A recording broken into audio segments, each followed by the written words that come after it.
Hey everyone, कैसे हैं आप सभी लोग। मैं आर के महतो आप सभी का एक बार फिर से तहे दिल से स्वागत करता हूं आपके अपने परिवार बैंकिंग बाय रोजगार विद अंकित। प्यारे बच्चों, एक बार कमेंट करके बताइएगा आप लोगों को ये वीडियो ठीक से ऑडिबल और विजिबल है। सभी बच्चे बता दीजिएगा, फिर हम अपनी क्लास को यहां से कंटिन्यू करते हैं।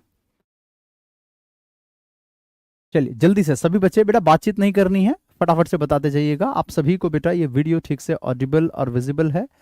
Prince Gautam, KitKat, Vipin Sahgil, Rana Pratap, IPS, ठीक है, ऑल ओके है। करते हैं स्टार्ट फिर। तो मेरे प्यारे बच्चों, ये आप लोगों की क्लास जो चल रही है लक्ष्य बैच के लिए, आपका ये डेमो चल रहा है अभी। आप सब जानते हैं कि अभी आईबीपीएस ने अपनी वैकेंसी लॉन्च करी है क्लर्क लेवल के लिए। 6000 से ज्यादा वैकेंसीज आ चुकी है और एक्सपेक्टेड है कि इसमें और वैकेंसी भी ऐड हो सकती है, राइट। अब यहाँ पे बेटा आप देख पा रहे हो कि इतनी वैकेंसी अब आ चुकी है देश के अंदर, सारे बच्चे इसके फॉर्म में अब लग गए हैं। तो अब इस चीज के लिए अब हमने भी जो है अपना प्लान कर लिया है, हमने भी कमर कस ली है कि आपको किस पैटर्न पे क्या स्टडी प्लान लेकर के हमको आपको पढ़ाना है। उस स्टडी प्लान के तहत आपकी क्लासेस होगी और उसी के हिसाब से आपकी ये क्लास चल रही है, ठीक है। बिल्कुल, थैंक यू विपिन सहगिल जी, निमिषा बंसल जी, अविनाश त्रिपाठी, रवि कुमार, शुक्रिया। करते हैं स्टार्ट फिर बेटा। तो ये क्लोज टेस्ट की आज क्लास होगी। आज इसका डेमो पार्ट 2, यानी कि आज इसका डेमो का दूसरा दिन है। आज हम पढ़ेंगे क्लोज टेस्ट। कल की क्लास में मैंने आपको समझाया था, सिखाया था कि पैराजिम्बल को कैसे सॉल्व किया जाता है। आज देखेंगे क्लोज टेस्ट और उसके बाद फिर कुछ नया उठाएंगे, लाइक रीडिंग कॉम्प्रिहेंशन वगैरह। चलो बिना देरी किए शुरू करते हैं क्लास को एक शानदार कोटेशन के साथ कि if you fail never give up, because fail means first attempt in learning. ये हमारे doctor APJ Abdul Kalam sir का कंसर्न था, राइट। चलो तो यहां से हम देखते हैं बेटा कि क्लोज टेस्ट होता क्या है। कई बच्चे ऐसे जिन्होंने पहली बार एग्जाम ये देने जा रहे हैं, जिनको पहले से इन चीजों के बारे में ज्यादा नहीं पता है, तो उनको भी हमें साथ लेकर के चलना है। तो हम उनको भी चीजें साथ में लेते हुए बताएंगे। देखो क्लोज टेस्ट होता क्या है, थोड़ा सा इसके बारे में पहले आपको मैं जानकारी दे देता हूं, पहले थोड़ा मैं समझा देता हूं। देखो होता क्या है बेटा कि इंग्लिश में आप लोगों ने फिल इन द ब्लैंक तो जरूर देखा होगा, right. Fill in the blank type का आपने क्वेश्चन पढ़ा होगा, डबल फिलर, सिंगल फिलर, सब कुछ देखा, पढ़ा, बोला, सुना, कहा होगा। तो बस समझ लो कि फिल इन द ब्लैंक का ही ये ताऊ का लड़का है एक तरीके से, है ना, उसी का चाचा भतीजे में आता है ये। तो अब फिल इन द ब्लैंक में क्या है कि आपके पास एक सेंटेंस दे दिया गया है और बीच में फिल इन द ब्लैंक दे दिया है, बस आपको इसको फिल करना है। लेकिन इसमें क्या होता है कि पूरा का पूरा एक कॉन्टेक्स्ट दे दिया गया है और उसके बीच बीच में आपके पास ब्लैंक दे दिए गए हैं, पूरा एक कहानी के टाइप का। बीच बीच में आपके पास ब्लैंक है, अब आपको उसको बताना है कि इसमें क्या फिल होना चाहिए, ठीक है। इसी को कहा जाता है क्लोज टेस्ट, ठीक है, इसी को कहा जाएगा क्लोज टेस्ट।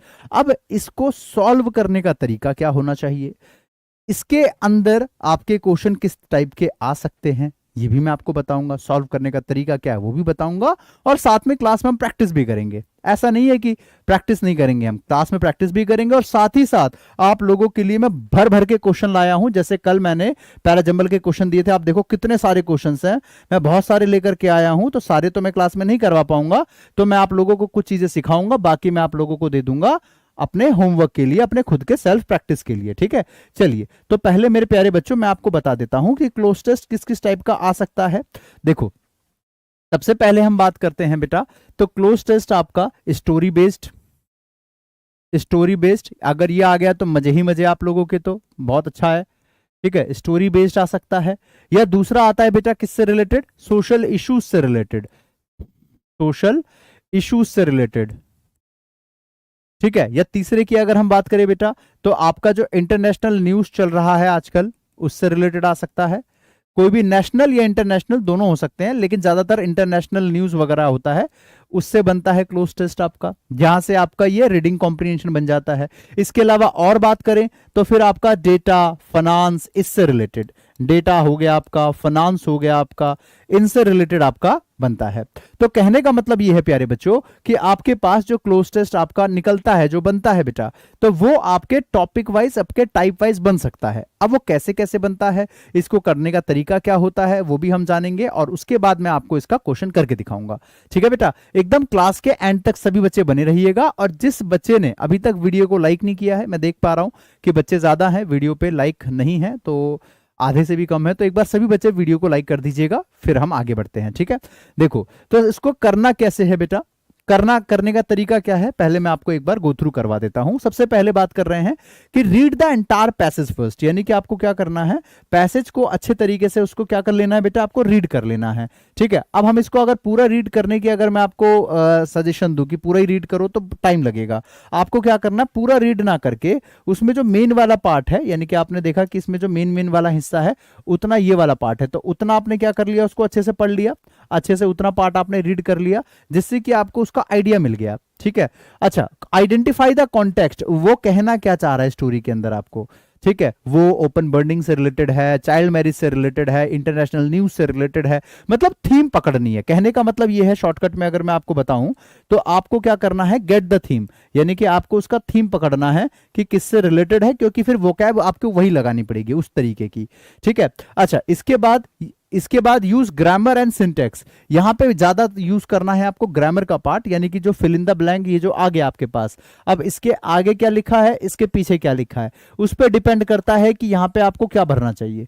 आगे और पीछे दोनों जगह चेक कर लो, आगे क्या लिखा है और पीछे क्या लिखा है, उसके हिसाब से आपको बीच में भरना है। आगे अगर आपके पास मान लो डू डज डिड लिखा है, कोई मॉडल लिखा है, विल शैल कैन कुड कुछ लिखा है, तो जाहिर सी बात है कि भाई आगे और पीछे, उसके आगे आपने देख लिया ग्रामर में ये आ रहा है, तो पक्का उसके हिसाब से डू डज विल शैल वगैरह के बाद वर्ब की बेस फॉर्म आनी चाहिए, वर्ब की फर्स्ट फॉर्म आनी चाहिए। तो जाहिर सी बात है कि आपके पास जो है यहाँ पे कोई ना कोई बेस फॉर्म आएगी, ऑप्शन में गलत वाले ऑप्शन को आप काट सकते हो। उसके बाद एलिमिनेट इनकरेक्ट ऑप्शन, यानी कि आपको एलिमिनेशन मेथड का यूज करना है, यानी कि सही को छोड़ो, गलत जो आपको दिख रहा है, जो इनकरेक्ट ऑप्शन आपको दिख रहा है उसको काटते जाओ, सही तक आप अपने आप आ जाओगे। ठीक है, करके देखते हैं एक बार। राइट बेटा, देखो अब यहां पे हम बात करें इसके क्वेश्चंस की, तो आप देखो बेटा हमारे पास क्वेश्चंस की भरमार है। तो पहले हम क्या करते हैं, थोड़ा सा पहले इजी वाले को एक बार पकड़ते हैं, उसको लेते हैं, और उसके बाद फिर हम इसके आगे बढ़ेंगे, फिर थोड़ी धीरे धीरे करके मुश्किल वाले पार्ट पे भी चलते हैं। ठीक है, चलो अब जैसे हमारे पास बेटा ये आपका आता है क्लोज टेस्ट का पहला पार्ट, जैसे the rapid pace of urbanisation has led to several dash. तो अब क्या हो रहा है कि जो अर्बनाइजेशन हो रहा है, यानी कि जिस तरीके से जो है वैश्वीकरण हो रहा है देश के अंदर, जंगलों को काट करके घर बनाए जा रहे हैं, आबादी लगातार बढ़ती जा रही है, शहरीकरण होता चला जा रहा है लगातार, है ना।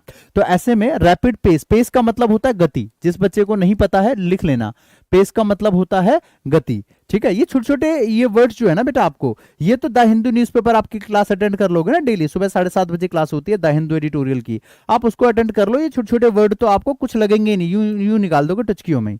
ठीक है, तो यहाँ पे रैपिड पेस का मतलब बहुत तेज गति, रैपिड पेस ऑफ अर्बनाइजेशन, यानी कि जिस तरीके से वैश्वीकरण हो रहा है, शहरीकरण हो रहा है, वो rapid pace of urbanisation has led to several dash in the infrastructure of cities. तो led to advancement, several advancements या बेनिफिट्स, या फिर आपका इंप्रूवमेंट या चैलेंजेस। तो ऑब्वियसली यहां बात हो रही है कि ये इंफ्रास्ट्रक्चर में बहुत बड़ा क्या कर दिया इसने, चैलेंजेस की तरफ हमको ये लेके आ गया है। तो हम कह सकते हैं कि इसका आंसर हो जाना चाहिए बेटा क्या आपका, तो चैलेंजेस। ठीक है, अच्छा यहां पे आपको क्या करना है कि गलत ऑप्शन को भी देख करके काटते हुए चलना है। मैं भी आपको दिखाता हूं कैसे। जैसे हम इसकी बात करते हैं, इसमें क्या लिखा है, The rapid pace of urbanization has led to several challenges in the infrastructure of cities. One major issue is the dash of public transportation. क्या मेजर इशू है, सबसे बड़ा जो मेजर मतलब जो इशू मतलब वही प्रॉब्लम, तो जो एक मेजर इशू है वो क्या है, is the dash of public transportation, efficiency of public transportation, या development of public transportation, shortage या एक्सपेंशन। बताइए क्या होना चाहिए। One major issue is the efficiency of public transportation which struggles to keep up with the growing population। यानी कि देखो यहां पे बात हो रही है क्या बेटा, कि हमारे पास जिस तरीके से पॉपुलेशन बढ़ रही है, पॉपुलेशन ग्रो कर रही है, यहां पे बेटा आपके पास टॉपिक किससे रिलेटेड है, मुद्दा, सोशल मुद्दा उससे रिलेटेड है, सोशल इश्यूज से रिलेटेड है। ठीक है, बिल्कुल बिल्कुल बिल्कुल, यानी कि सोशल इश्यूज से रिलेवेंट ये बोला गया है कि वन मेजर इशू, एक जो सबसे बड़ा इशू है वो क्या है, is the dash of public transportation which struggles to keep up with the growing population. यानी कि जो हमारा पब्लिक ट्रांसपोर्टेशन है उसकी एफिशिएंसी बहुत कम है, जो कि स्ट्रगल कर रही है इतने बड़ी पॉपुलेशन को बेयर करने के लिए। तो हम कह सकते हैं कि उसकी एफिशिएंसी बहुत कम है। पब्लिक ट्रांसपोर्टेशन की शॉर्टेज नहीं है यहां पे बात, यहां शॉर्टेज की बात नहीं कही जा रही है, यहां पे बात हो रही है उसके एफिशिएंसी की, यानी कि वहां पे शॉर्टेज की जरूरत बात नहीं थी, वहां पे और भी है ट्रांसपोर्टेशन ऑप्शंस और भी हैं, जैसे कि आप देखो बस भी है, मेट्रोज भी है, ट्रेन भी है, फ्लाइट भी है, सब कुछ है। लेकिन क्या है कि वो इतने एफिशिएंट नहीं है कि वो इतने बड़े लार्ज पॉपुलेशन को गैदर कर पाए। ठीक है, तो कीप अप कर रहे हैं उससे, तो आपका आंसर हो जाना चाहिए एफिशिएंसी। अच्छा देखो बाकी ऑप्शन क्यों गलत है उसको देखते जाओ, सही अपने आप आ जाएगा, सही अपने आप आ जाएगा। मैं एक बार बाकी पे चलता हूं, बाकी गलत वाले को काटते हैं। यहां पे बात हो रही है बेटा कि वन मेजर इशू, यहां तक तो आपको समझ में आ गया कि बात हो रही है कि तेजी से, जैसे कि आप देख रहे हैं कि आज के दुनिया में तेजी से शहरीकरण बढ़ता जा रहा है, तेजी से जो है पॉपुलेशन बढ़ती जा रही है, तो ये has led to several challenges, यानी कि जिसकी वजह से देश में कई तरीके के चैलेंजेस हम फेस कर रहे हैं इन द इंफ्रास्ट्रक्चर ऑफ सिटीज के अंदर। उसके बाद उसमें से एक मेजर इशू क्या है, तो वन ऑफ देम, यानी कि one major issue is the dash of public transportation.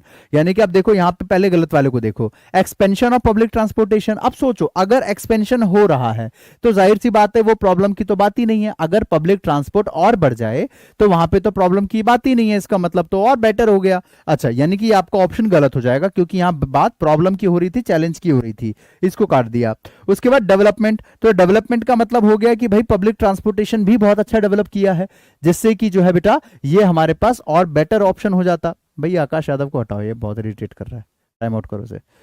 हाँ, तो यहां पे डेवलपमेंट वाला जो ऑप्शन है बेटा आपका, ये भी क्या हो जाता, तो गलत हो जाता, इसको भी काटना पड़ेगा। अच्छा, उसके बाद आ जाओ इन दोनों पे, एफिशिएंसी और किस पे, शॉर्टेज पे।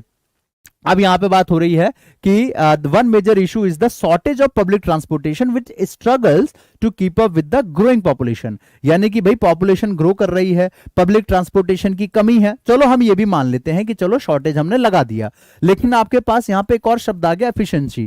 ठीक है, बोल रहा है कि एफिशिएंसी कम है इसलिए वो कीप अप कर रही है। कीप अप का मतलब होता है कि आपके पास थोड़ी सी एफिशिएंसी जिसके थ्रू आप क्या कर रहे हो, उससे फाइट कर रहे हो। कीप अप मतलब उससे फाइट कर रहे हो। ठीक है, हाँ, एफिशिएंसी मतलब क्षमता, बिल्कुल बिल्कुल बिल्कुल बिल्कुल, यानी कि उसकी जो पार है, उसकी जो क्षमता है, उसकी जो वो है एफिशिएंसी है, वो क्या हो रही है, वो कम है और वो स्ट्रगल कर रही है बड़े पॉपुलेशन के आगे। तो इसलिए आपका ये होगा। अगर आपके पास ए ऑप्शन नहीं होता बेटा तो आप क्या करते, फिर बी पे आते। हमेशा याद रखो बेटा कि अगर कभी भी आपके पास ऐसा कोई क्वेश्चन फंस जाए जहां पे आपके पास ए भी सही बैठ रहा है, बी भी सही बैठ रहा है, तो पहले ए को चुनो, मतलब पहले वाले को चुनो। अगर ऐसा है कि आपका बी और डी दोनों सही है तो क्या चुनोगे, बी को चुनोगे। अगर सी और डी दोनों सही है तो सी को चुनोगे। समझ में आया बेटा? आगे चलते हैं, नेक्स्ट पे आ जाओ, अगले पे आ जाओ, किधर गया, हाँ इस पे आ जाओ बेटा। तो यहां बात हो रही है which struggle to keep up with the growing population as a result there has been an dash in traffic congestion. अब देखो बेटा यहां पे एक चीज और समझो, मैंने यहां पे आपको एक हिंट बताया कि भाई ग्रामर से भी आपको बहुत ज्यादा हिंट मिल जाती है। ये फिल इन द ब्लैंक है हमारे सामने, है ना? इससे जस्ट पहले देखो क्या लिखा है सर, एन लिखा है। अच्छा बताइए एप्पल के आगे मैं एन लगाऊं या ए लगाऊं, बताइए, ए एप्पल या एन एप्पल, बोलो जल्दी से। ए एप्पल आता है या एन एप्पल आता है? अ ऑरेंज आता है या एन ऑरेंज आता है? तो ऑब्वियसली आपके सामने जो है एप्पल से पहले एन आता है। वॉल कॉन्सोनेंट तो आपने पढ़ा ही होगा ऑब्वियसली बचपन में, ठीक है? तो यहां पे आप ध्यान से देखिएगा कि एन लिखा हुआ है, इसका मतलब पक्का कोई ना कोई आपका, वही याद है ना वॉल वाली कहानी, वॉल कॉन्सोनेंट आर्टिकल में जरूर पढ़ा होगा आपने, तो वही चीज है। आपको पहले गलत वाला ढूंढना है, गलत ऑप्शन ढूंढो, काटते जाओ। यहां पे देखो लिखा है रिडक्शन, रिडक्शन नहीं आ सकता सर क्योंकि एन रिडक्शन नहीं होता। अ होता तो चलो सोच भी सकते थे, एन लिखा है सर, तो एन रिडक्शन तो पॉसिबल नहीं है। यहां पे डिक्रीज लिखा है, इसको भी काट देंगे, ये भी नहीं हो सकता। अब आपका ये हो सकता है और वो हो सकता है, ये दोनों पॉसिबल है आपका, ठीक है? अब एक बार सेंटेंस को पढ़ते हैं, इसका कॉन्टेक्स्ट समझते हैं, उसके हिसाब से आंसर करेंगे। बेटा ये आप लोगों का क्लर्क लेवल का एग्जाम है और यहां पे आपको इस तरीके के ही मिलेंगे क्वेश्चन। तो जैसा एग्जाम में क्वेश्चन आता है मैं उसी टाइप का डिस्कस कर रहा हूं ताकि आपके साथ धोखा ना हो। ये ना हो कि मैं एडमिशन दिलाने के चक्कर में आप लोगों को बहुत आसान आसान चीजें पढ़ा दूं और आप बाद में कहो कि यार हमें तो सर ने मुश्किल वाली चीज कराई नहीं, जो कि कई जगह होता है कि आसान आसान चीज पहले करा दी जाती है। बहुत कम ऐसे चैनल होंगे जहां पे डेमो की क्लास में आपको reading comprehension, parajumble, cloze test के हैवी क्वेश्चन कराए जाएं। ठीक है, हर जगह ग्रामर के 2-4 रूल पढ़ा करके इंप्रेस करके सीधा बच्चों को अपने कब्जे में ले लिया जाता है। हाँ भाई, इंप्रेस हो गया बच्चा आपसे। लेकिन यहाँ पे क्या है कि हमें मालूम है कि स्टूडेंट्स हमारे साथ दिल से जुड़ा हुआ है, तो हम बच्चों के साथ कुछ भी 1% गलत नहीं करेंगे। तो ऐसे में जो है हम आप लोगों को जैसा एग्जाम में आता है टू द पॉइंट वही चीजें पढ़ाएंगे। इंप्रेस करने का कोई चक्कर नहीं है। अगर पढ़ने वाला बच्चा होगा, क्वालिटी देखेगा, एडमिशन लेगा। पढ़ने वाला नहीं होगा, मजे लेने वाला होगा, तो वो यहां पे भी वही करेगा जो कहीं और करना है। ठीक है, चलो हम आगे बढ़ते हैं बेटा। तो यहां पे हम क्या बात कह रहे थे कि आपके पास एन लिखा है, तो जाहिर है कि आपका ये ऑप्शन गलत हो गया, ये आपका गलत हो गया। अब ये 2 बात बच गई। एक बार सेंटेंस पढ़ लेते हैं भाई क्या कह रहा है। तो एज अ रिजल्ट, यानी कि भाई जिस तरीके से हमारा जो ट्रांसपोर्टेशन का जो सिस्टम है बहुत अनएफिशिएंट, उसकी एफिशिएंसी की कमी है, और इस वजह से बहुत ज्यादा हम पॉपुलेशन जो ग्रो हो रही है उससे हम वो कर रहे हैं, मतलब कॉकअप करना पड़ रहा है हमें। एज अ रिजल्ट, जिसकी वजह से there has been an dash in traffic congestion. Congestion का मतलब क्या हो जाता है? बहुत ज्यादा क्या हो जाना? भीड़ हो जाना, क्राउड हो जाना बेटा। ठीक है, बहुत ज्यादा क्राउड हो जाना, उसी को कहा जाता है बेटा कंजेशन। तो यहां पे बात हो रही है क्या बेटा? इंक्रीज हो रहा है ट्रैफिक कंजेशन। भाई ऑब्वियसली अगर पॉपुलेशन बढ़ेगी तो ट्रैफिक भी क्या होगा? आपका इंक्रीज होगा। आंसर आपका ये आ गया है। ठीक है, अब इस पे चलते हैं एक बार, यहां पे आ जाइए। तो there has been an increase in traffic congestion leading to longer travel time and increase pollution. यानी कि अब ये चीज जो है पॉपुलेशन बढ़ने से पॉल्यूशन में भी इंक्रीमेंट हो रहा है, पॉल्यूशन भी बढ़ रहा है। ठीक है, और जो है ज्यादा से ज्यादा पेड़ वगैरह काट के, जंगल वगैरह काट के वहां सिटीज वगैरह बनाए जा रहे हैं, उससे तो अलग नुकसान है, वो तो है ही है। 4 पेड़ काटते हैं, 1 लगा देते हैं, वो भी इंस्टा पे। आगे चलते हैं, खैर वापस इसी पे आते हैं ट्रैक पे। तो there has been an increase in traffic congestion leading no longer travel time to increase population to dash these problem to exacerbate these problem या फिर exacerbate this problem, mitigate this problem, eliminate या eliminate या फिर आपका accentuate। बेटा मैंने आप लोगों को ये शब्द कितनी बार पढ़ाया है? कमेंट करके बताइए इसकी मीनिंग क्या है। मैंने आपको ये वर्ड बहुत बार पढ़ाया है एडिटोरियल में, लगातार 2 दिन तक ये न्यूज़पेपर में आया था वर्ड। इससे पहले मैंने आपको डीवीडी की क्लास जब पढ़ा रहा था तो एम वाला जब आपका वर्ड आया था तो वहां भी पढ़ाया था, और इसको याद रखने की ट्रिक मैंने आपको बताई थी।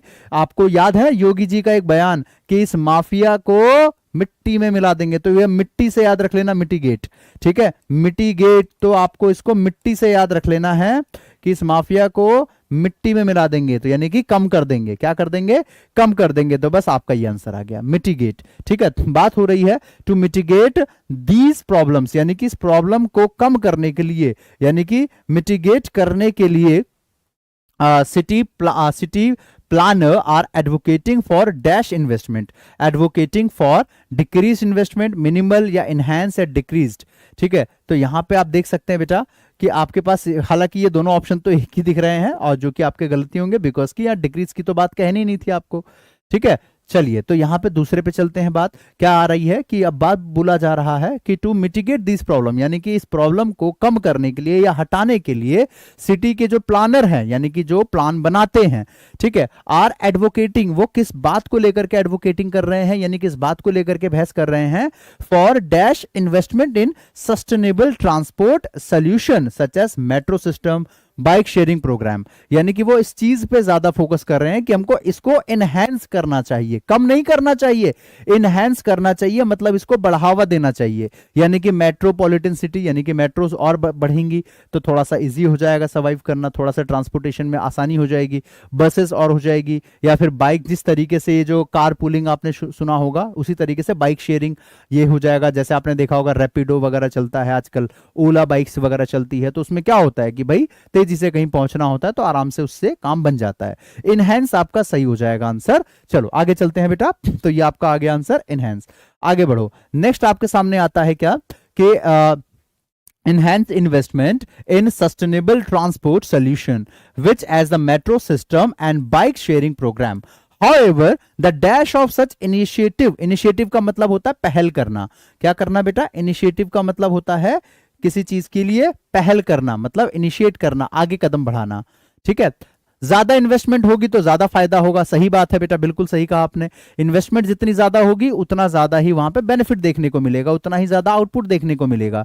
तो solution such as metro system, bike sharing program, however the dash of such initiative, तो सक्सेस इनिशिएटिव या फेलियर इनिशिएटिव या इनिशिएशन इनिशिएटिव या स्टॉपेज इनिशिएटिव, बताइए जल्दी से। Success of the such initiative depend on the dash of government policies, बात सही है बिल्कुल। यानी कि भाई ये पॉलिसीज वगैरह जो है, ये जो इनिशिएटिव है, ये सक्सेस होंगे कि नहीं होंगे, ये इस बात पे भी डिपेंड करता है कि गवर्नमेंट की पॉलिसीज क्या कहती है। तो सक्सेस वर्ड इसका सही है, तो आपका आंसर हो जाएगा ए ऑप्शन। बिल्कुल बेटा, आप अपना बताते रहना कि आप में से कितने बच्चों का कितना सही बन रहा है, ये मुझे एंड में आपसे जानना है, ठीक है। इनिशिएट का मतलब होता है बेटा पहल करना। पहल करना मतलब जैसे मैं कहता हूं कि भाई मैंने एक नया इनिशिएट किया है, जैसे चाइल्ड लेबर के खिलाफ, तो चाइल्ड लेबर के खिलाफ यानी छोटे बच्चे जो है उनसे काम नहीं करवाना चाहिए, तो उसको रोकने के लिए इनिशिएट किया है, मतलब पहल किया है, समझ में आया। सक्सेस, बिल्कुल ये सही जवाब होगा बेटा। राज मिश्रा, अंजू मिश्रा, बेटा इंग्लिश में लिख लो सक्सेस को, हिंदी में लिख रहे हो तो कुछ और ना बन जाए। चलो आगे चलते हैं, नेक्स्ट पे आ जाओ, अगले पे आते हैं बेटा। बात हो रही है success of such initiative depends on the dash, depends on the fragmentation, inconsistency या फिर आपका इंप्लीमेंटेशन या फिर आपका स्टेंजेशन ऑफ गवर्नमेंट पॉलिसीज। अब देखो सीधी सी बात है, अब थोड़ा कॉमन सेंस लगाओ। अगर देश में कहीं इन्वेस्टमेंट्स आ रहा है, देश के अंदर कहीं अगर पैसा लग रहा है, किसी भी सेक्टर में पैसा बाहर का आ रहा है, तो जाहिर सी बात है कि गवर्नमेंट अगर अपनी पॉलिसीज स्मूथ रखेगी, टैक्स वगैरह में छूट देगी, रिबेट देगी, तो लोग इंकरेज होंगे कि उस काम को और बेटर करें। लेकिन अगर मान लो कि नया इनिशिएट किसी ने किया और गवर्नमेंट ने अपने टैक्स ही डबल कर दिए उस चीज पे, तो आपको लगता है कि वो काम फिर सफल हो पाएगा, वो काम कोई खुल के कर पाएगा? पॉसिबल ही नहीं है। मतलब वो चीज फिर क्या होगी, ठंडे बस्ते में चली जाएगी। तो ऐसे में वो चीजें डिपेंड करती है इंप्लीमेंटेशन के ऊपर कि कैसे उसको इंप्लीमेंट किया जा रहा है। बिल्कुल सही जवाब दिया बेटा आपने, बिल्कुल। इंप्लीमेंट का मतलब क्या होता है कि किसी चीज को लागू करना, हिंदी में लिख लो बेटा, लागू करना, इंप्लीमेंट। तो सी आंसर आपका बिल्कुल सही है, ये रहा आपका आंसर इंप्लीमेंटेशन। आगे आगे चलते हैं, फिर उसके बाद बोला जा रहा है कि dependent on the implementation of government policies, कि गवर्नमेंट पॉलिसीज किस तरीके से इंप्लीमेंट हो रही है उस पर डिपेंड करता है। And the dash of public awareness campaign, और पब्लिक अवेयरनेस यानी कि लोगों को जागरूक करने के लिए कि कूड़ा मत फैलाओ या पोल्यूशन मत करो, ये भी जरूरी है, ठीक है। एंड द नेग्लिजेंस या इग्नोरेंस या इन्वॉल्वमेंट या डिले। अब एक बात बताओ, गवर्नमेंट को इनमें से क्या करना चाहिए? पब्लिक को अवेयर करने के लिए क्या करना चाहिए? क्या नेग्लिजेंस करना चाहिए, या इग्नोर करना चाहिए, या फिर डिले करना चाहिए, या इन्वॉल्वमेंट करना चाहिए? तो इन्वॉल्व आपका सही जवाब हो जाएगा बेटा। इसका सही आंसर है बी ऑप्शन, कि policies and the involvement of public awareness campaign, यानी कि जो पब्लिक है उसको किस प्रकार से हम अवेयर करें कि कैसे वो पब्लिक ट्रांसपोर्ट को यूज करें, किस तरीके से वो कम से कम गंदगी फैलाएं, कम से कम कचरा, तभी तो देश साफ होगा, ठीक है। तो आपका जो सही जवाब है वो आपका हो जाएगा बी फॉर बॉम्बे। तो आपका ये रहा आंसर, समझ में आया? इस तरीके से आपको करना होता है। देखो मैं ये नहीं कहता कि सारे के सारे आंसर आपको किसी ना किसी आर्टिकल या किसी ना किसी वर्ब से मिल जाएंगे, ऐसा नहीं है। यहां पे जैसे आपके पास आर्टिकल से मिल गया था तो ये लकीली आपको मिल गया। यहाँ पे देखो टू लिखा है तो जाहिर सी बात है टू के साथ फर्स्ट फॉर्म आनी चाहिए, आईएनजी का ऑप्शन होता तो काट देते। मतलब कईयों में ऐसा होता है कि आपको आगे या पीछे इससे हिंट मिल जाती है, लेकिन कईयों में नहीं होता यार, हिंट नहीं मिल पाता कईयों में, तो ऐसे में फिर कंफ्यूजन हो जाती है। तो जहां पे हिंट मिल जाता है बहुत आसानी से, तो वहां पे तो आप समझ लो आप लकी थे कि आपके पास ऐसा क्वेश्चन आ गया, आपने कर दिया। लेकिन ऐसा क्वेश्चन क्या जहां पे सर हिंट ना मिला, तो फिर वहां पे थोड़ा सा दिमाग लगाना होगा। और यहां पे एक बात का और ध्यान रहे कि अगर दोनों ऑप्शन सही आ रहे हैं तो पहले को चुनो हमेशा, जो ज्यादा सटीक है, ठीक है। बताओ कितने मार्क्स बने? आयुष बता रहा है कि 8 में से 7, प्रियंका के 8 में से 6, पार्वती के 7, रानी के अभी बताया नहीं, बताओ जी लिख के छोड़ दिया। बताइए कितने बन रहे हैं आपके? बिल्कुल, कुछ में कॉमन सेंस लगाना होता है, बिल्कुल बेटा। वहां पे मतलब आपको ये देखना पड़ेगा कि भाई आपका सटीक जवाब क्या है, ज्यादा बेटर ऑप्शन क्या आ रहा है, ठीक है। चलिए एक बार जरा इसको भी देख लेते हैं, एक बार इसको देखते हैं। Today country all over the world, today's countries all over the world are experiencing many natural disaster. आज के टाइम में क्या है भाई, पूरी दुनिया के अंदर बहुत बड़े लेवल पे नेचुरल डिजास्टर को हम लोग क्या कर रहे हैं, फेस कर रहे हैं, एक्सपीरियंस कर रहे हैं, ठीक है। लाइक फ्लड, इसमें काउंट करते रहना आपके कितने मार्क्स बन रहे हैं लास्ट में, ठीक है।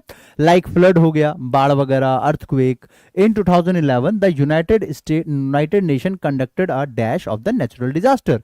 यानी कि भाई देखो आजकल के समय में क्या है कि दुनिया में कई जगह पे बाढ़ का आना, फ्लड वगैरह या फिर अर्थक्वेक का आना, ये सब चीजें बड़ी क्या हो रही है, कॉमन हो रही है। लेकिन अब यहां पे बात इसके आगे क्या कही गई है कि इन 2011 यानी कि 2011 में जो यूनाइटेड नेशन है उसने कंडक्ट किया, क्या कंडक्ट किया sir, conducted a dash on the natural disaster. उन्होंने कंडक्ट किया एक स्टडी को। कंडक्टेड अ वॉर तो नहीं होगा, कॉमन सेंस लगाओ। यानी कि वो नेचुरल डिजास्टर को रोकने के लिए या उसको कम करने के लिए वॉर कंडक्ट करेंगे, गलत जवाब। वो उसको करने के लिए डिस्कवरी कंडक्ट करेंगे या एक्सपेरिमेंट कंडक्ट करेंगे, नहीं, वो एक स्टडी को उन्होंने कंडक्ट किया। ठीक है, कि भाई एक बार स्टडी करते हैं कि कहां कहां पे पूरे वर्ल्ड में कौन कौन से देश में कितनी कितनी बार कौन कौन सी आपदा आई है, उसके हिसाब से हम डिसाइड करेंगे कि भाई इसका फ्रीक्वेंसी क्या है कोई भी आपदा के आने का। ठीक है, तो कंडक्टेड अ स्टडी हो जाएगा आपका सही answer. Conducted a study on the natural disaster that accrued, आगे बढ़ो। तो आपका आंसर आ गया यहां पे क्या बेटा, तो सी ऑप्शन। इसके बाद हम चलते हैं अगले पे, किधर गया हमारा, ये रहा। आप एक बार इसको पढ़ो, ठीक है। तो बोला जा रहा है conducted a study of the natural disaster that occurred dash 1974 to 2007। यानी कि जितने भी नेचुरल डिजास्टर हुए हैं कब से कब तक से, कब से लेके कब तक, 1974 से लेकर के 2007 तक जितने भी नेचुरल डिजास्टर हुए हैं उनकी लिस्ट बनाई जाए। ठीक है, तो यहां पे प्यारे बच्चों आप ध्यान से देखिएगा कि यहां पे बात बोली जा रही है कि उसके बीच में, तो अब देखो बेटा आपके पास एक शब्द आ रहा है, क्या, टू लिखा है। क्या लिखा है प्यारे बच्चों, तो टू लिखा है। आपको मैंने पहले समझाया हुआ है कि बेटा बिटवीन और बोथ, इसके साथ हमेशा एंड आता है। बोथ और बिटवीन, इसके साथ हमेशा किसका पेयर बनता है, एंड का पेयर बनता है। ठीक है, और फ्रॉम के साथ टू का पेयर बनता है। बिटवीन एंड के, बिटवीन और बोथ के साथ एंड, और फ्रॉम के साथ आपका टू बनता है, ऐसे करके, ऐसे करके। ठीक है, तो अब आप देखो यहाँ टू लिखा है तो जाहिर सी बात है यहाँ पे क्या आना चाहिए आपका, तो फ्रॉम आ जाना चाहिए। फ्रॉम कहाँ है, ए बी सी डी, तो डी ऑप्शन में लिखा है फ्रॉम, बन गया आंसर आपका। यानी कि आपने देखा क्या कि ये वाला आंसर ग्रामर के अप्रोच से मिल गया है ना, ग्रामर के अप्रोच से। बेटा एक बार सेशन को लाइक कर दीजिए, जितने बच्चे बाद में आए हैं, लेट जुड़े हैं हमारे साथ क्लास में, तो एक बार वीडियो को आप सब थम्स अप जरूर दिखा दिया कीजिए, जिससे कि हमें भी मनोबल बढ़े कि यस स्टूडेंट्स हमसे बहुत प्यार करते हैं। ठीक है, ओके, चलो बेटा, तो अब इसको आगे बढ़ाते हैं बेटा। तो बोला जा रहा है क्या बेटा कि the natural disaster that occurred from 1974 to 2007, यानी कि इससे इसके बीच में ये चीज की गई थी, कंडक्ट किया गया कि जो भी डिजास्टर 1974 तो 2007 तक आए हैं उसकी लिस्ट बनाई जाए। और आगे बढ़ो, फिर यहां पे आपका आंसर आ गया था बेटा फ्रॉम। इसके बाद अगले पे आ जाओ, फिर बोला जा रहा है कि देयर रिपोर्ट सेड, उनके रिपोर्ट ने क्या कहा, उनके रिपोर्ट ने कहा the dash of natural disaster. थोड़ा सा मैं स्क्रीन को छोटा कर देता हूं, आपको पूरा दिखेगा फिर, अभी दिख रहा है। देखो बोला जा रहा है कि भाई उनकी स्टडी ने क्या कहा, उनकी स्टडी ने कहा said that the dash of natural disaster has increased, the loss of natural disaster increase, या फिर आपका the report of natural disaster increase, the time of, example of, या नंबर ऑफ। तो क्या होना चाहिए बेटा, बहुत बढ़िया भाई, क्या बात है, संध्या सही जवाब आ गया है बेटा।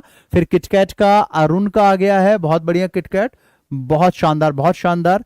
राणा आईपीएस, सुंदर, आरती, आप तो देखो सारे बच्चे कर पा रहे हैं, बहुत बढ़िया। बादल, बादल चौधरी, हाँ ठीक है ठीक है ठीक है। Smriti Jana and Ayushi, Pinki Dubey, Rita Agarwal, Priya Verma and Simranpreet Kaur. चलिए देखा, देखो बेटा यहां बात हो रही है कि भाई जितने भी डिजास्टर 1974 से 7 तक हुए उनकी लिस्ट बनाई गई, और उसके बाद ये देखा गया उस रिपोर्ट के अनुसार कि the dash of natural disaster has increased, यानी कि जो नंबर ऑफ नेचुरल डिजास्टर्स हैं वो क्या हुए हैं, बढ़े हैं ट्रेमेंडसली, बहुत बड़े लेवल पे, बड़े लेवल पे ये इंक्रीज हुए हैं। तो नंबर आपका सही आंसर आ जाएगा, the number of natural disaster, मतलब इनकी संख्याएं, इनकी गिनती बढ़ गई है। यानी पहले कम होता था लेकिन अब जो है ये चीजें धीरे धीरे करके क्या हो रही है, ज्यादा हो रही है। ठीक है, आगे बढ़ते हैं बेटा,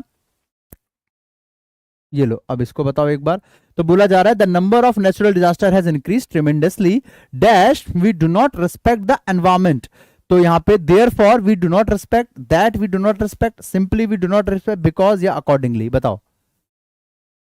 मतलब ये जो डिजास्टर है वो बहुत तेजी से बढ़े हैं, कारण क्या है कि भाई हम जो है अपने एनवायरमेंट को रिस्पेक्ट नहीं कर रहे हैं।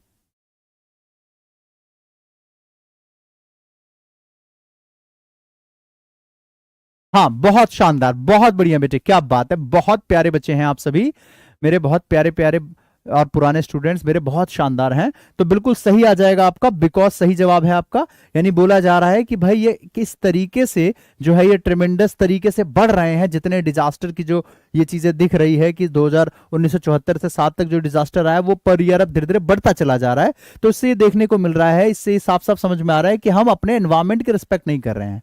इतना कुछ होने के बावजूद भी हम पेड़ों की कटाई लगातार कर रहे हैं, और उसके बाद भी बहुत सारी चीजें जिसका हम नुकसान कर रहे हैं। ठीक है, तो आपका आंसर हो जाएगा क्या बेटा, तो बिकॉज। और आगे चलते हैं, नेक्स्ट पे आ जाओ। फिर बोला जा रहा है क्या कि we do not respect the environment, हम अपने एनवायरमेंट के रिस्पेक्ट नहीं कर रहे हैं, एंड डैश अनसेफ सिटीज, और हम क्या कर रहे हैं, live unsafe cities, build crowded, travel या कंस्ट्रक्ट। क्या कर रहे हैं हम, अनसेफ सिटीज को क्या कर रहे हैं, अनसेफ सिटीज को लिव कर रहे हैं, या अनसेफ सिटीज को बिल्ड कर रहे हैं, क्राउड कर रहे हैं, ट्रैवल या कंस्ट्रक्ट कर रहे हैं। बढ़िया, बहुत बढ़िया, शाबाश। पूजा चौरसिया, हाँ बाबू बताइए क्या होगा आंसर इसका। प्रियंका, प्रिंस गौतम, रवि कुमार, बहुत प्यारा बच्चा है हमारा रवि, शाबाश बेटा शाबाश। ठीक है,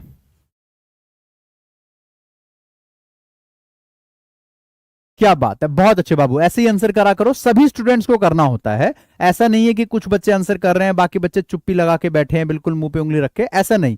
आप भी आंसर करो, सही हो गलत हो फर्क नहीं पड़ता। मैं आपको बार बार क्यों ज्यादा मोटिवेट करता हूं कि आंसर करो आंसर करो आंसर करो। जब तक आप अपना बटन नहीं दबाओगे, मतलब कमेंट करने के लिए या अपना आंसर करने के लिए, जब तक आप नहीं इनिशिएट करोगे तब तक वो चीज करने में आपको इंटरेस्ट नहीं जागेगा। जब तक आप 4 गलती नहीं करोगे ना, तब तक आपके अंदर वो गलती को ठीक करने की भावना ही नहीं आएगी। तो आप आंसर करो, चाहे सही गलत हो, मन में तो आता होगा ना कि ये ऑप्शन होना चाहिए, तो छाप दो उसको। ऐसा तो है नहीं कि अगर आप सही करोगे तो मैं आपको बहुत ज्यादा तारीफ करूंगा, और आपने अगर गलत कर दिया तो मैं आपको रोस्ट कर दूंगा, ऐसा तो है नहीं, है ना, कि मैं आपको कभी रोस्ट करता हूं कभी, तो क्या नहीं है। तो ऐसे में जो है आप आंसर करने की कोशिश किया करो, चाहे सही हो गलत हो फर्क नहीं पड़ता। ठीक है, तो आपका क्या हो जाएगा, बोला ये जा रहा है कि भाई हम जो है अपने एनवायरमेंट के रिस्पेक्ट बिल्कुल नहीं कर रहे हैं, एंड डैश अनसेफ सिटीज। अब देखो, लिव इन अनसेफ हो सकता था कि लिव इन अनसेफ, लेकिन इन तो है नहीं यहां पे, तो जाहिर सी बात है आपका ये तो होगा नहीं, इसको हटा देंगे। ठीक है, उसके बाद फिर और आगे देखें, वी ट्रैवल अनसेफ सिटीज, तो भाई अनसेफ सिटी कोई ट्रैवल थोड़ी करेगी, कोई इंसान थोड़ी है जो ट्रैवल करेगा। वी कंस्ट्रक्ट, अब देखो कंस्ट्रक्ट होता, लेकिन एक बात ध्यान दो कि यहां पे हमारे पास लिखा हुआ है वी, क्या लिखा है बेटा, तो वी लिखा हुआ है, we do not respect the environment, and ये तो वी लिखा है भाई, वी तो प्लूरल होता है सर, तो प्लूरल है तो कंस्ट्रक्ट्स नहीं होगा, एस लिखा हुआ है। ये बताओ वी गो या वी गोज, वी गो या वी गोज, तो ऑब्वियसली वी गो होता है, कंस्ट्रक्ट्स नहीं हो सकता, और क्राउड नहीं हो सकता, बिल्ड होगा। यानी हम क्या कर रहे हैं, अनसेफ सिटीज को बिल्ड कर रहे हैं लगातार, यानी कि ऐसी सिटीज को हम बना रहे हैं जो जिसमें सेफ्टी के कोई प्रोटोकॉल काम ही नहीं करते हैं। ठीक है, बहुत बढ़िया जी, बहुत बढ़िया। ठीक है ठीक है, ये सर आप कभी भी रोस्ट नहीं करते किसी भी बच्चे को, बिल्कुल सही बात है। सही का गेमिंग हम मतलब आप अगर चाहे सही करो चाहे गलत करो, आपको मैं डांटूंगा थोड़ी कि आपने गलत क्यों किया, आपने ये वाला इसका आंसर वो, तो ऐसा कभी नहीं। तो आप अपना आंसर जरूर करते रहो, मैं आपको हमेशा मोटिवेट करूंगा कि और बेहतर प्रयास करो आप करने का, राइट। चलो आगे बढ़ते हैं बेटा। तो some countries like Japan are also dash in the area where earthquake often take place, तो जापान भी ऐसी जगह पे लोकेटेड है, सिचुएट है, पोजीशन है, पुट है या नियर बाई है जहां पे सबसे ज्यादा अर्थक्वेक आते हैं, तो जापान भी ऐसी जगह पे ही है। ठीक है, तो यहां पे क्या होगा, हम्म, बहुत बढ़िया, क्या आ जाएगा आपका, लोकेटेड आ जाएगा, बहुत अच्छे बेटा, बिल्कुल सही जवाब दिया। यानी कि जापान भी एक ऐसी जगह पे, मतलब हमारे पूरे वर्ल्ड के नक्शे में एक ऐसी जगह पे वो लोकेटेड है जहां पे सबसे ज्यादा अर्थक्वेक आता है। ये बात सच है, ये ऐसा मत सोचना कि क्लोज टेस्ट में आ रहा है तो बस ऐसे ही बना के बताया गया, ऐसा नहीं है, सच है ये चीज कि जापान में जो है सबसे ज्यादा क्या होता है, अर्थक्वेक आते हैं जापान के अंदर। ठीक है, हर दूसरे तीसरे दिन जो है एक ना एक, मतलब हर जगह हल्का फुल्का हिलता ही रहता है उनका, मतलब वो देश। आगे चलते हैं, नेक्स्ट पे आ जाओ बेटा। तो लोकेटेड आपका सही जवाब हो जाएगा, ये लीजिए आपका आंसर आ गया ए ऑप्शन। नेक्स्ट पे चले, फिर उसके बाद और आगे चलते हैं। हाँ ये लीजिए, फिर बोला जा रहा है कि like Japan are also located in the area where earthquake often take place, जहां पे अर्थक्वेक आता ही रहता है। Dash countries cope with these natural disaster, तो डैश कंट्रीज, तो when countries, how countries, any countries, these या नेबरिंग कंट्रीज। तो बोला जा रहा है कि भैया ये वाली जो कंट्रीज है, यानी कि ये वाली दीज कंट्रीज, ये क्या कर रही है, कॉप विथ कर रही है नेचुरल डिजास्टर से, नेचुरल डिजास्टर से कॉपित कर रही है। इसका मतलब उसको फेस कर रही है बार बार, यानी कि कंटिन्यूसली आता रहता है, इनका नुकसान होता रहता है, तो दीज आ जाएगा। दूसरी बात ये भी है कि कंट्री देखो प्लूरल है, क्या लिखा है बेटा, कंट्रीज, क्या लिखा है, कंट्रीज, जो कि प्लूरल है। और आप सब ये बात तो जानते ही हैं बेटा कि अगर हमारे पास ये प्लूरल नाउन आ रहा है तो आपके पास या तो दीज वर्ड आना चाहिए या तो दोज वर्ड आना चाहिए, दीज या दोज, क्योंकि ये दोनों प्लूरल होता है। ठीक है, दीज आता है किसके लिए, प्रेजेंट टेंस के लिए, और दोज आता है पास्ट टेंस के लिए। और बात सारी प्रेजेंट की हो रही है तो आपके पास आपका दीज आना जरूरी है। आगे चलते हैं, नेक्स्ट पे आ जाओ बेटा। तो आपका आंसर ये आ गया दीज। उसके बाद एक्स पे आ जाओ। फिर बोला जा रहा है often take place these countries cope with these natural disaster efficiently dash making technological development. तो designing, buying, falling, drawing, damaging, बताइए। अब मैं आप पे छोड़ता हूं, एक बार आप कीजिए बेटा, ठीक है। और बिल्कुल डरना नहीं है, ऐसा नहीं सोचना है कि सर जो है डांट देंगे या सर जो है मेरे को रोस्ट कर देंगे, ऐसा बिल्कुल नहीं है। हम कभी भी किसी स्टूडेंट का मनोबल नहीं तोड़ते, आप चाहे सही करो गलत करो, करना जरूरी है, ठीक है। लीजिए मैं साइड हो गया, आप पढ़ो इसको अच्छे से पढ़ो। क्या बोला जा रहा है यहाँ पे, नाइन्थ वाला है, यहां से पढ़ो आप एक बार। मेकिंग टेक्नोलॉजिकल चेंजेस, एक सेकंड, यहाँ पे नाइन्थ का, Japan invested in dash building. तो यहाँ पे जापान जो है वो क्या कर रहा है, बिल्डिंग में इन्वेस्ट कर रहा है, बिल्डिंग के डिजाइनिंग में, बिल्डिंग के बाइंग में, बिल्डिंग के फॉलिंग में, बिल्डिंग के ड्राइंग में, या बिल्डिंग के डैमेज में। अब आप खुद सोचिए, जापान जो है बिल्डिंग के डैमेज में क्यों इन्वेस्ट करेगा, जाहिर सी बात है वो चाहेगा कि बिल्डिंग को अच्छे से अच्छे तरीके से डिजाइन करे ताकि वो किसी तरीके के अर्थक्वेक से ना गिरे। ठीक है, तो आपका जो है यहाँ पे डैमेज का ऑप्शन तो गलत हो जाएगा, ठीक है। उसके बाद फॉलिंग, ये भी इसका मतलब भी गिरना होता है, ठीक है। बाइंग का मतलब खरीदना, जो कि खरीदना नहीं है, वो क्या कर रहे हैं, उसको तो डिजाइन कर रहे हैं, बेहतर से बेहतर बनाने का प्रयास।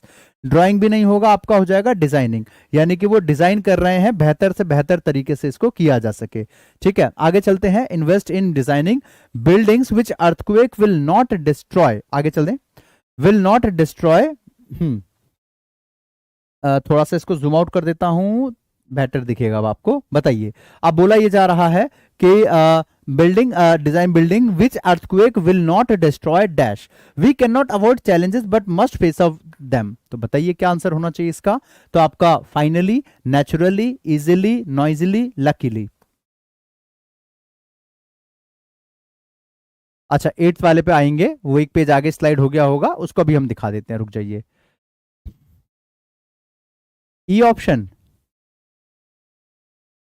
अच्छा ई मतलब इजीली। चलिए अभी 8 पे भी आएंगे, स्मृति जाना एंड स्मृति जाना, हाँ कहीं नहीं जाना, अभी आंसर करते रहिए। समरप्रीत कौर, फैंसी, नैन्सी, शिवम जी, रानी कुमारी, पूजा चौरसिया, ठीक है, प्रिंस बिस्वास, हमें आप पे है पूरा विश्वास। देखिए बेटा, तो इसका सही जवाब क्या हो जाएगा, यहां बात क्या हो रही है, किस चीज की बोला ये जा रहा है कि which earthquake will not destroy easily, यानी कि जिस हमें ऐसा डिजाइन करने की जरूरत है, इस तरीके का हमको बिल्डिंग बनाने की जरूरत है जिसको अर्थक्वेक आसानी से डिस्ट्रॉय ना कर सके, ठीक है, आसानी से डिस्ट्रॉय ना कर सके, इजिली। ये कितना सुनने में ही पता चल जाएगा, आंसर आपका ये होगा। अच्छा, 8th वाला रह गया था, एक स्लाइड गलती से आगे बढ़ गई थी, तो 8th वाला हम देख नहीं पाए थे, चलो 8th वाला भी देख लेते हैं। ये लीजिए, यहां पे ये रह गया था, पढ़ो एक बार। Cope up with these natural disaster efficiently dash making technological developments. बताइए, तो efficiency for, inspired by, is या ट्राई।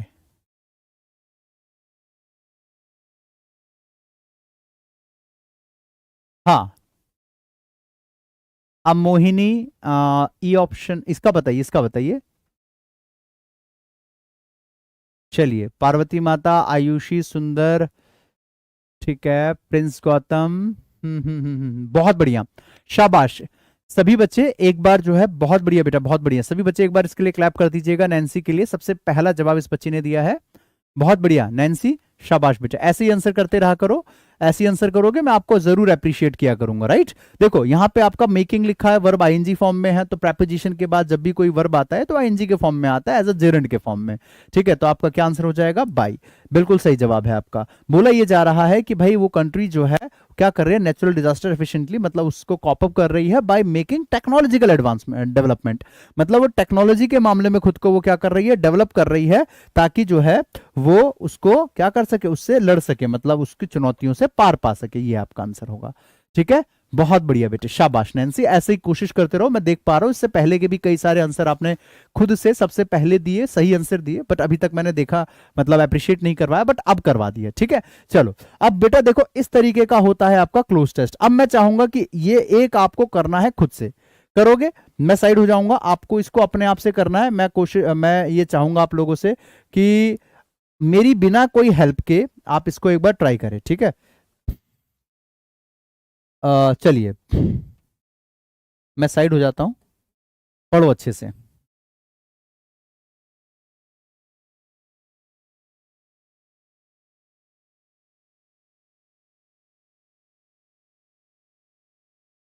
अच्छा देखो, कुछ बच्चों का, एक मिनट मैं इसको थोड़ा रोकना चाहूंगा, कुछ बच्चों का ये कंसर्न था कि सर हमने आरआरबी का फॉर्म भर दिया है, आरआरबी का 3 अगस्त को एग्जाम भी है, ये आईबीपीएस क्लर्क क्या अलग होता है सर, बड़ी कंफ्यूजन थी। इसके लिए आपके प्यारे रोहित सर ने एक शानदार इवेंट कर दिया है, आप उस इवेंट को जरूर देखो, वहां से आपको अच्छे से चीजें समझ में भी आ जाएगी।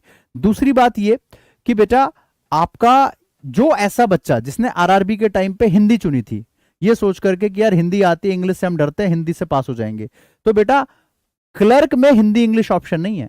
यहां पे तो इंग्लिश प्री में भी है, मेंस में भी है। आरआरबी में क्या है कि इंग्लिश मेंस में है, वो भी ऑप्शनल है, लेना है तो लो वरना हिंदी चुन सकते हो। यहां पे तो प्री मेंस दोनों में है। तो ऐसे बच्चे जिन्होंने हमारा ग्राम सेवक बैच लिया है लेकिन उसने हिंदी चुनी थी, तो उसके लिए तो बहुत जरूरी है कि वो ये इसमें आए। और दूसरी बात कि बच्चे कई बार ये सोच के हिचकते हैं कि सर 2-2 बैच लेंगे क्या, हम 2-2 लेंगे। अरे बेटा कॉमन सी बात है, आप अगर मैं एक छोटा सा एग्जांपल देता हूं, मान लो आपने एक किताब खरीदी, गौर से सुनना ठीक है, इसको वैसे मत लेना, आपने कोई बुक खरीदी, ठीक है, आपने बुक ली, अच्छे से उसको पढ़ा और अब आपको उस बुक से अच्छे से समझ में आ गया, आपने बुक खत्म कर दी। अब आपने पापा को कहा कि पापा मेरे को ये बुक अच्छे से आ गई है, मेरे को दूसरी बुक खरीदनी है। अब आपने मैथ की कोई प्रैक्टिस किताब ली थी, अब आपने अच्छे से खत्म कर दी, अब आप चाहते हो और करना उसको दोबारा से।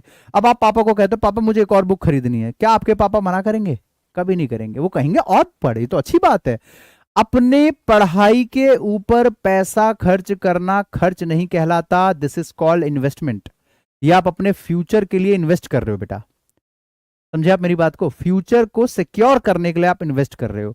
हमेशा याद रखो, कॉन्सेप्ट जितनी बार रिवाइज होंगे आपको आपकी पकड़ उतनी ज्यादा स्ट्रांग होती चली जाएगी उन टॉपिक्स के ऊपर, ठीक है, उतना ज्यादा आपकी ग्रिप मजबूत होगी। Point number 1। नंबर 2 कि आरआरबी में आरआरबी के तरीके से पढ़ाया गया है, आईबीपीएस क्लर्क उसके हिसाब से पढ़ाया जाएगा, उसमें सिर्फ मेंस में इंग्लिश थी, इसमें प्री और मेंस दोनों में इंग्लिश है। इसमें आपको लेवल उसके हिसाब से दिया जाएगा, उसमें उसके हिसाब से क्वेश्चन था।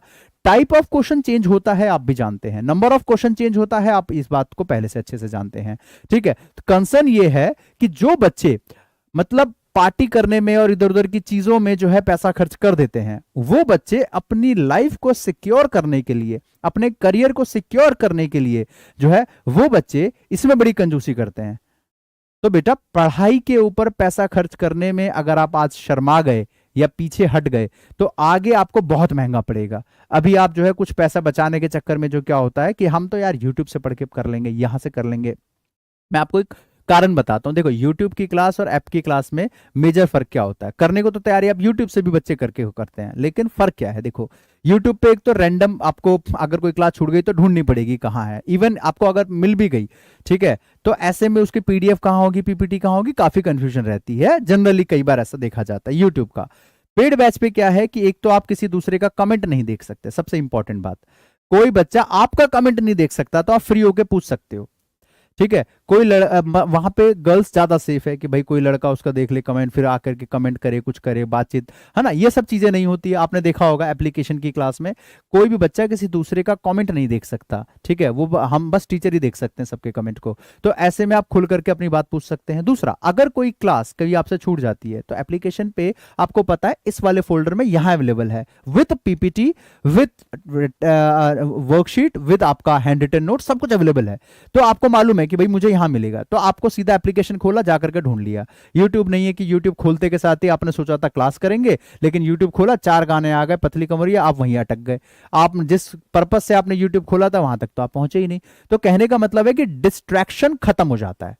एप्लीकेशन पे आने से डिस्ट्रैक्शन क्या हो जाता है, खत्म हो जाता है। ना कोई एडवर्टीजमेंट का डर है कि आपने क्लास खोली, एडवर्टीजमेंट आ गया है ना, ये देखो लाइफ बॉय, यहाँ पे ये फलाना ढिमकाना, है ना, सारी चीजें आती है। तो एक तो एडवर्टीजमेंट का चोचला खत्म। इसलिए एप्लीकेशन की क्लासेस ज्यादा मैं प्रेफर करता हूँ स्टूडेंट्स को, कि अगर कोई पेड बैच आता है और आपके काम की है, और आपने अगर दूसरा ऑलरेडी अगर आपकी तैयारी अच्छी हो रखी है, तो आपके लिए तो और अच्छी बात है कि आपकी तो रिविजन और अच्छे से हो जाएगी, आपके लिए तो डबल डबल फायदा है।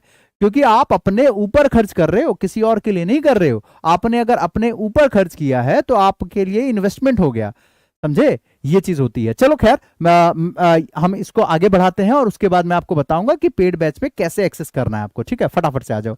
The global economy has witnessed dash changes over the past few decades. तो यहां पे क्या बात बोली जा रही है, the global economy has witnessed, global economy में ने पिछले कुछ डिकेड्स में क्या देखा है, नेग्लिजिबल चेंजेस देखा है, ट्रांसफॉर्मेटिव चेंजेस देखा है, सुपरफिशियल चेंजेस या ट्रांसिट। तो ऑब्वियसली ट्रांसफॉर्मेटिव यानी कि बहुत बड़े लेवल पे ट्रांसफॉर्मेशन देखने को मिला है।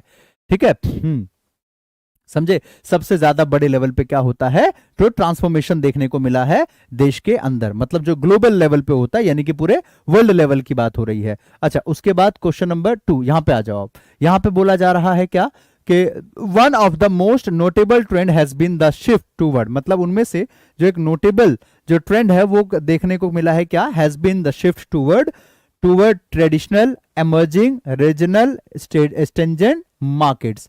तो यहां पे क्या हो जाएगा, शिफ्ट टूवर्ड डैश मार्केट, मतलब मार्केट क्या हुई है, वो इमर्ज हुई है, यानी कि बड़े लेवल पे मार्केट खुली है पूरी दुनिया में, जो है एक दूसरे के साथ लोगों का व्यवसाय बढ़ गया है ना, चीजों का इंपोर्ट एक्सपोर्ट में बहुत ज्यादा बदलाव आ गया है। ठीक है, तो यहां पे क्या बात हो गई, shift toward emerging market, traditional market. Traditional तो खैर नहीं होगा क्योंकि पुराने टाइम का तो खत्म होकर के नए तरीके से शुरू हो गया है।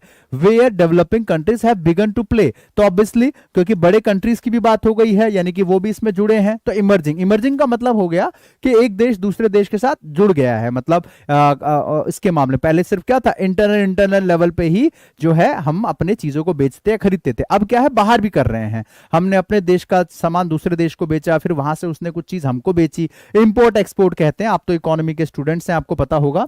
उसके बाद फिर और आगे चलते हैं, इसका आंसर आ गया आपका इमर्जिंग। उसके बाद फिर यहां पे आ जाओ, यहां बोला जा रहा है उसके बाद कि where developing countries have begun to play. अब जो डेवलपिंग कंट्रीज है, हमारा जैसे भारत देश है, ये डेवलपिंग है, ठीक है, हाँ, तो यहां पे डेवलपिंग कंट्रीज है, began to play a significant role. However this shift has not been without its benefit, opportunities, detriments या फिर challenges. Many economies have struggle. तो यहां पे बात हो रही है क्या बेटा, कि अब के टाइम में क्या हो गया है, बहुत ज्यादा फेस ऑफ बढ़ गया है, चैलेंजेस बढ़ गया है, सिग्निफिकेंट रोल बढ़ गया है। This shift has not been without its challenges, यानी कि यहां पे आपका डी हो जाएगा। खैर बेटा देखो, आज थोड़ा सा समय की कमी है, समय खत्म हो गया ऑलमोस्ट, तो मैंने 2 तक तो मैंने करा दिए हैं, यानी कि 2 आपके क्लोज टेस्ट में 3 सॉरी करवा दिए हैं।